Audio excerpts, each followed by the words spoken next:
How am I tired? Look, well, I was originally supposed to walk from my house over the freeway, down into the wash, through the tunnel, up into the park, and then back into the neighborhood, back to the house. But no, I had to go and when I got down to the wash, well, actually, while I was going down, I saw that there was still water left. So if you check my Twitter, you'll see that I found this little lake. It's not really, it's a lake by Las Vegas standards. It's Lake Michigan by Las Vegas standards, but it's definitely just a tiny little lake of rainwater that's remained, and I noticed it's drying quickly. In the area I got to take the picture, it got muddy and muddier, so I decided, due to my weight, that I would only go so far towards that. And I went ahead and went on the dam. It's a haphazard dam, not meant to be walked on. Only a fool would walk on it. Even my dog had trouble walking on it, so obviously I'm that fool. But it's remarkable because when I was a child, I used to find springs bubbling up all the time. And that's all gone now. Everywhere's been developed, all the washes have been tamed, so to speak. I mean, there's some washes that are allowed to still run wild.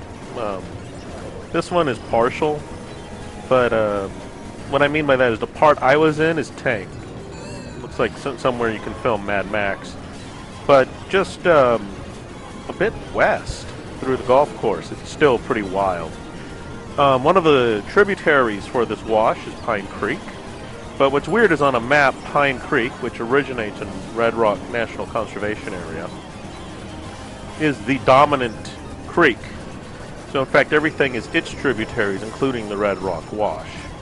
But they say that the Red Rock Wash, that Pine Creek is a tributary of the Red Rock Wash. And that's the wash that comes right there and ends at Angel Park.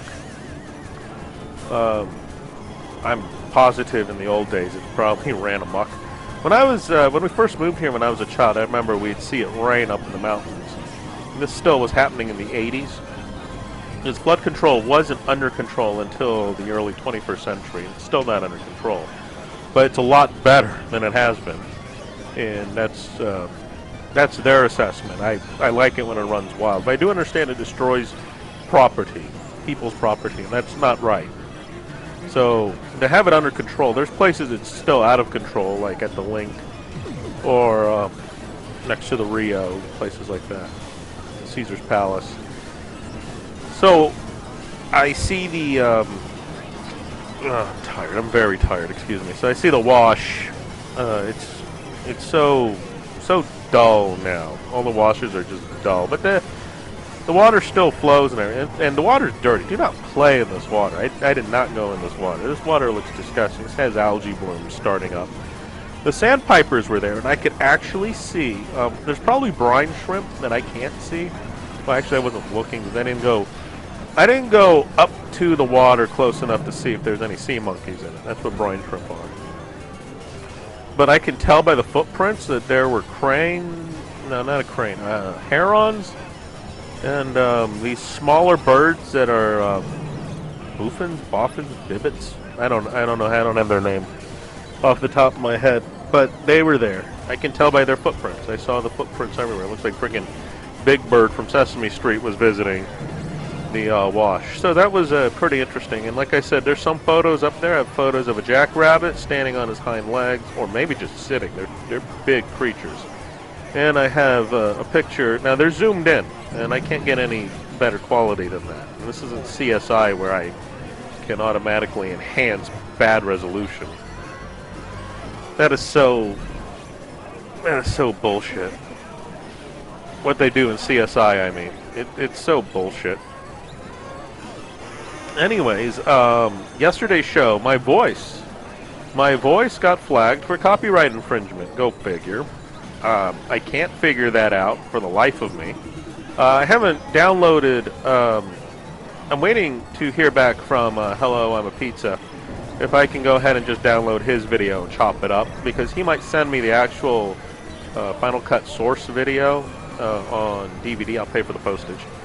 and that's pretty cool. I've been meaning to send them all kinds of stuff, and I can't afford international postage. I was going to send something to RetroCore, you know, Yakumo, Mark Smith, and when I went to go do that, they wanted like 60-something bucks. It's like, no, something's wrong there. Very, very wrong with that price. And I think that's the problem with these small stores like UPS stores or whatever. While I like having a private mailbox, the reason I have a private mailbox is because if I move around, I still have the same address. That's all. So I like having a private mailbox for that. And that's about it. But all these places, they charge an arm and a leg to do the same thing. Like I was told this. I was mailing a game to fellow YouTuber Darkgage, and all this game is an envelope with the CD in it, in a plastic sleeve, and that's it. The envelope itself, which is hard cardboard, is, I don't know, $2, no, $1.50. I don't know, cheap. Not super cheap, but cheap. But they wanted postage, just like a ridiculous amount of postage, and it wouldn't. And then I'm being told it wouldn't be there till Tuesday. What? Nah. I'm like, okay, just hold on that. I go to the post office. When I'm driving around town, there's post offices all over Las Vegas. I go to the post office. I pay. I didn't even have to go up to. I went to the kiosk. What was it?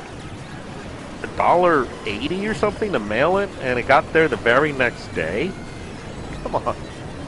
There's no comparison here. And I'm not promoting the post office over a private UPS store. I prefer small business, but dude, seriously, come down on the prices. Now, that is not ragging on anything. I can get other services there. I can't get at the post office. I can do notaries. The photocopies or printouts are just too expensive these days, and it seems like nobody. Well, anyways, that's that. I mean, it really should be 10 cents a page. I hate to break it to everybody, but yeah, I mean, it really should be 10 cents a page. You know, it's one of the things about life is trying to chase good money and bad money. You don't want good money chasing after bad. You want bad money chasing after good, making it good money all around. So, after a while, a person has to say, well, how much am I going to print out? Like, if I buy the ink for my printer, my LaserJet, which only works on Windows, I don't even know if it works with Windows 10, but it only works on Windows.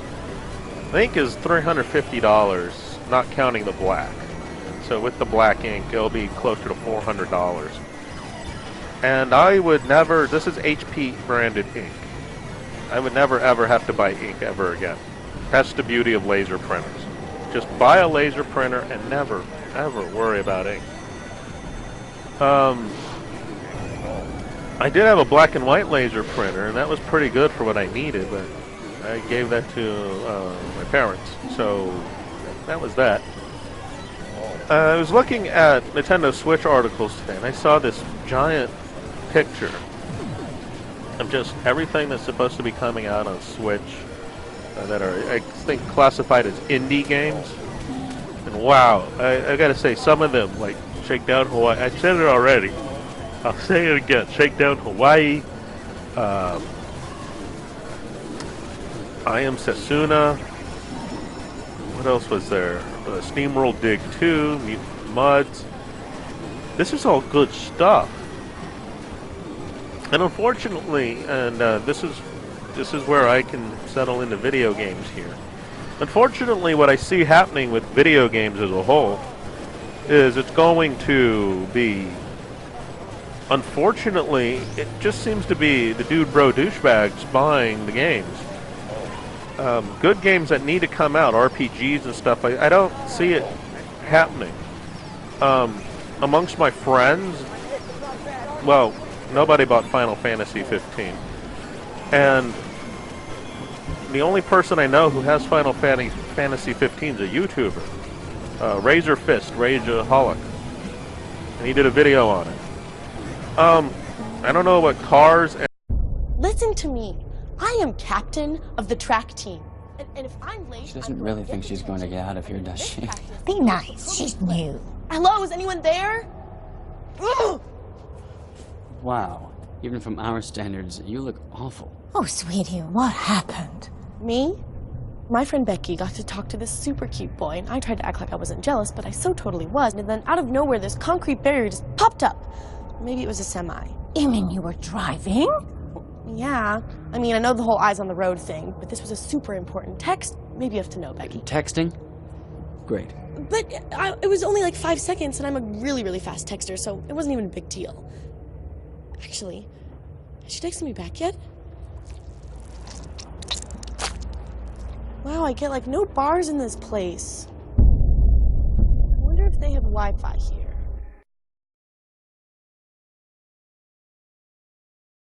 And dressing up like a bunch of douchebags has to do with, you know, dragons, knights, medieval sorcery, and stuff that is supposed to be in Final Fantasy.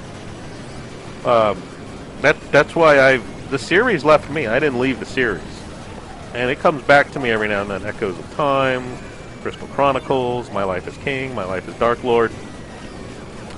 Its sub-series of Mana and Chrono Trigger.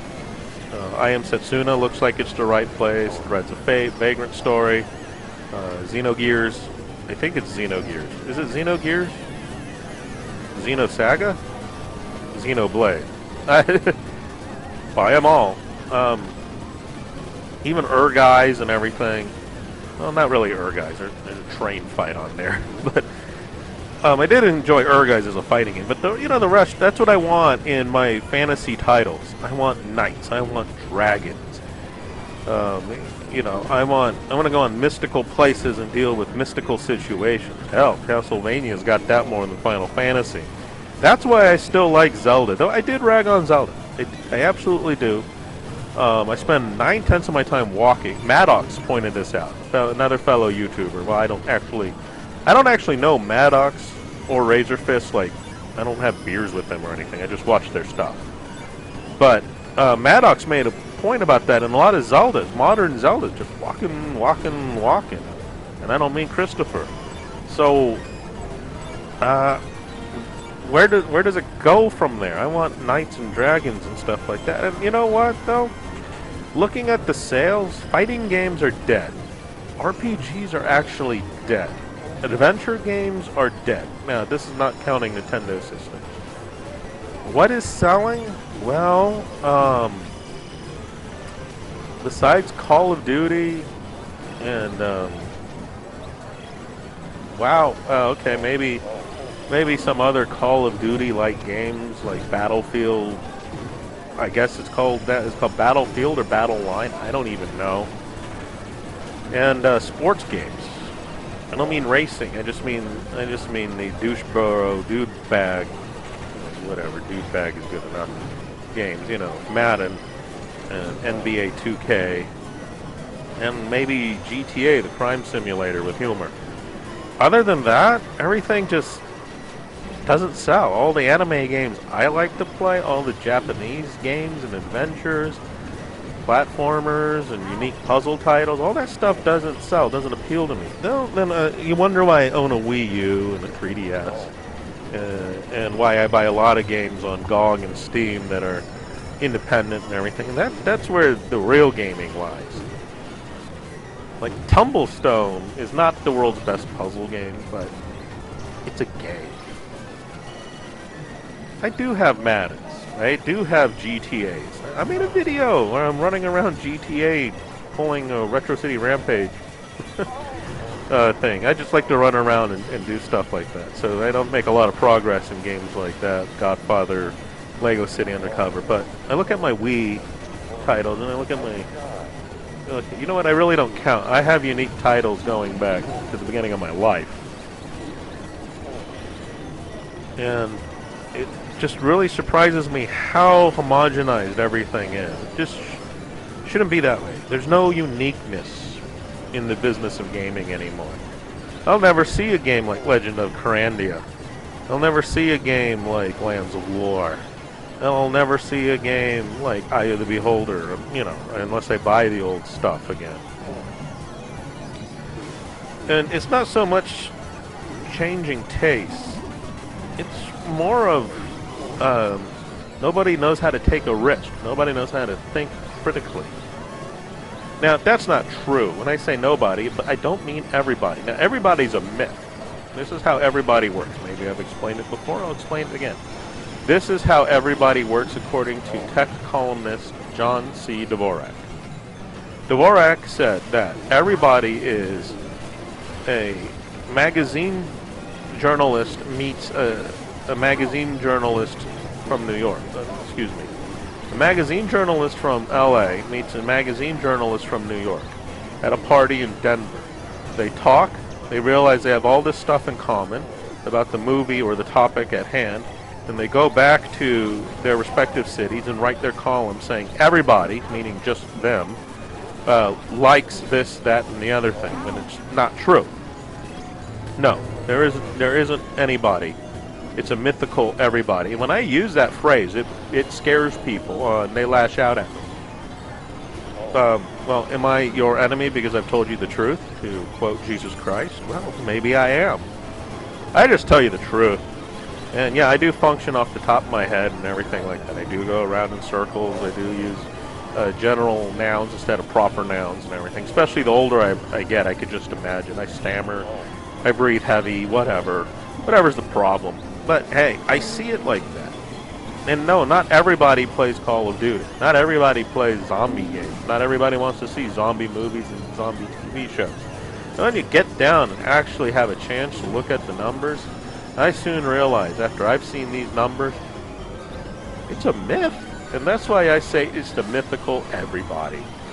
It just is. And then I've been meaning to go on the PS4. I've been meaning to do another stream of Dead or Alive 3. No, Dead or Alive Extreme 3. What is it called? Virtue? I don't know. Oh, the game box is way above. I can't reach it. It's up on a shelf. Vacation? I don't know. It starts with a V, I think. I'm not going to turn on the PS4 to find out right now, just because that's a pain in the butt. That truly, truly is. It's never been the hassle for me to turn on game systems before. I've never had a hassle of switching tapes, flipping the laser disc, or anything like that, switching up the second disc of a VCD or an old DVD flipper. Yet, it's such an inconvenience, starting with the original Xbox was the first system I know. It was just inconvenient to start and restart the game system. Well, PS2. How many of... I don't know. Whoever's listening there, how many dildos out there went ahead and kept turning off the main power switch in the back of the PS2, burning out the fuse, or shortening the life of the fuse or the power that could be generated? Yeah. Did you ever read the instruction manual? You turn that switch on and then you use the button in the front of the system to sleep it? I'm glad they fixed that in the slim version, but, you know, I remember I gave somebody a DVD player once from Apex. Yeah, remember that company, Apex? And the way Apex, this DVD player, was the first $30 DVD player I have ever seen. It was probably the first $30 DVD player ever. The way it worked was by turning it on, leave the power button in and turn it off and on. It would sleep from the remote control. And this person constantly kept turning off the main unit. Eventually it burned out the fuse. In the instruction manual it reads, instructs, leave the button pushed in, use the remote control to turn it off and on. I even taped the power button. Somebody, obviously the person I gave it to, still turned it off and complained about the unit not turning on with the remote. I finally removed the button and replaced it after it was pushed in. This can be done with pliers. You have to take the lid off, push in the button, remove the button itself after the button is pushed in. I did that, then I put sealant over it so it looked flush, well, minus the sealant. And yet, somehow, they still got in and unplugged it. Or not unplugged, turned it off. Said, oh, I had to remove the cover to turn it off. Jesus H. Hockey sticks. I don't know why I just said that. But seriously, it's like, for people at PS2s or these kind of DVD players or devices, stop doing that. Read the instructions. Again, lack of critical thinking. Or, this was something Phil Barnes told me. Like, someone would come in, well, does A do B? No. Okay, but let me ask you again. Well, no. The answer is always no. This seems to be a disease that came out of California with people where they can't take no for an answer. There's places you do not take no for an answer. You want a job? You want a job at business A. You've studied for that job. That is your lifelong job. Lifelong dream is to do that job. So you fight hard. You apply 10,000 times. You get in there, and finally, you've got the. Whoa! Look at Tommy. He's so stoned. this is totally happening. Look what's happened to him. You know I look like Such a mess. What a loser. Yeah, this weed is definitely Gross. Ever since he started smoking pot, he's gross. like everyone's doing it. And it's so uncool. They're really into me. They think I'm so Out of it. He's really out of it. This is your brain. This is drugs. This is your brain on drugs. Any questions? Yeah, I have questions. Prescription drugs aren't as bad as street drugs, right? Weed's legal, isn't it? Drinking is worse than smoking weed. Isn't it? Why Is heroin so addictive? Molly just makes you feel happy. I have questions. Mom? Dad, did you ever try drugs? They're going to ask. Be ready. Go to drugfree.org. A message from Partnership for Drug-Free Kids. That's when you don't take no for an answer. When you do take no for an answer is you have problems on the job, you've been charged with whatever, insubordination or something like that, yet you sue the business to get the job back? Oh, come on. Come on, can you show your face? No. If that happened to me, no. No. And, I don't understand that. That's someone not taking no for an answer. Gotta take no for an answer. That's my good advice. Take no for an answer unless it relates to you. You gotta then critically think about how to make the situation win-win. See, the situation can't be one if somebody has to lose. Someone has to win, and the other person has to win. By having win-win, things go up. By having lose-lose or win-lose, the point is lose is always in there. Can't have that. No siree. All right. So that's exactly what we have in video games, is people who cannot critically think. So everything is just this boring, homogenized, uneventful whatever.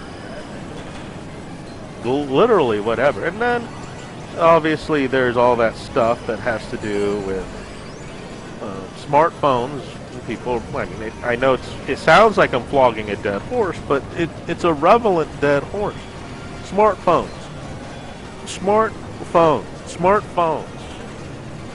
I can't say it enough. Smartphones.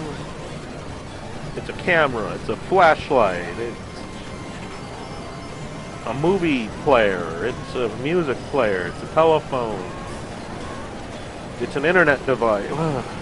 It's so many things that it drives a person crazy to think what it can and cannot do.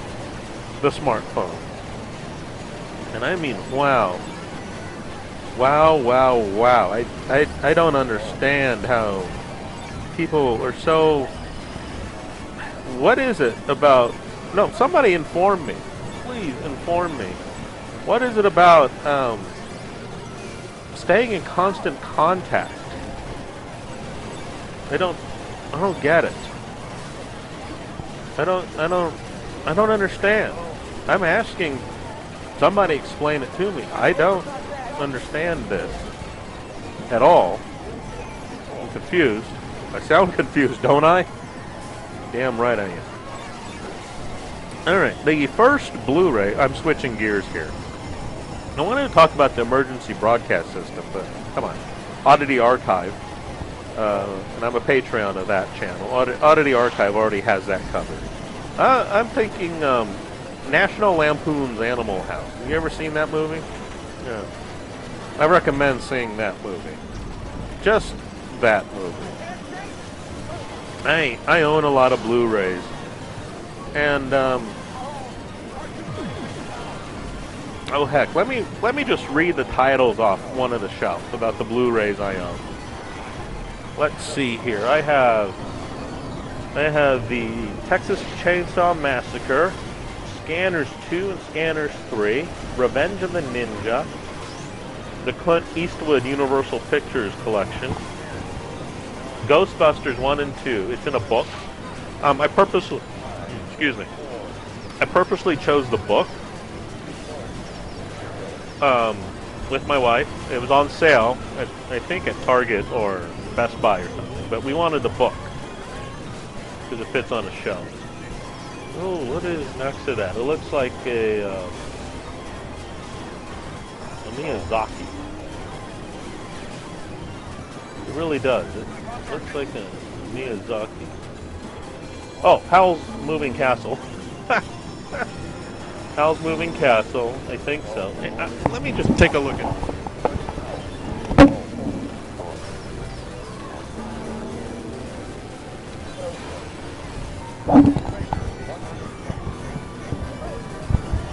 Okay, sorry for that buzzing. That's from where I set the microphone down.